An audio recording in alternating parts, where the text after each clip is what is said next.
Hi, today is May 8th, 2026, and here are my poems for the day. The first one is poem number 708 for the year, Clutter and Cloud.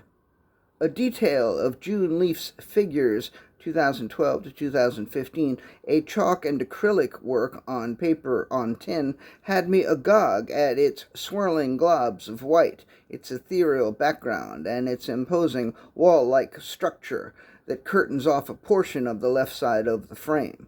But mostly I wondered, what are the figures in figures doing? Are they fucking? Is one figure hovering over a corpse? Are both of them ghosts? Great art can clutter and cloud the mind with limitless possibilities and endless questions, and sometimes it also offers answers, and sometimes it does not.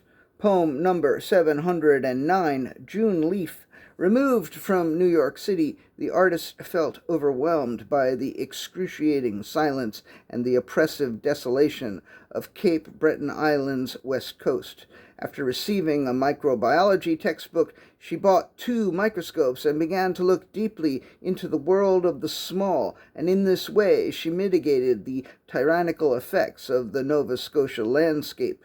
In much the same way, each of us learn to focus on what grounds us, on what gives us solace, solidity, and reassurance. We concentrate as much to learn how to learn as to shut out that which brutalizes us.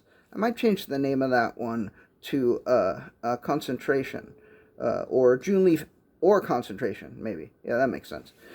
Poem number 710, The Walking Leaves. These leaves could detach themselves from their trees and go out for walks. Sometimes they walked to the mall, sometimes to the bustling downtown area, sometimes they'd go ice skating, sometimes they'd visit an art museum. The leaves would walk to just about any destination, but they never went to the park. Parks were boring as shit to the walking leaves. Like, why even? Eventually the leaves would return to the tree and reattach themselves and go to sleep.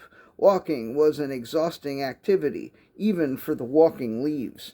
And poem number 711, Stillness. Stillness, birthed by stasis, made manifest by nescience, sealed in silence, floating on a sea of tranquility, gliding through clouds of unknowing, lost in ancient ruins, forgotten by a million memories, trampled under 1,500 feet of nothing.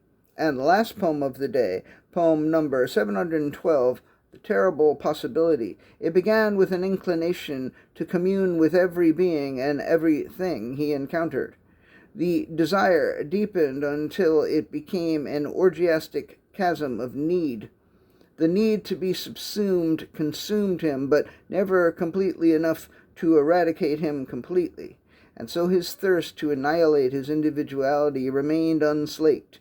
He would have to be himself, at least as long as he lived. And there was always the terrible possibility of rebirth. All right, that's it. Thank you. I appreciate you.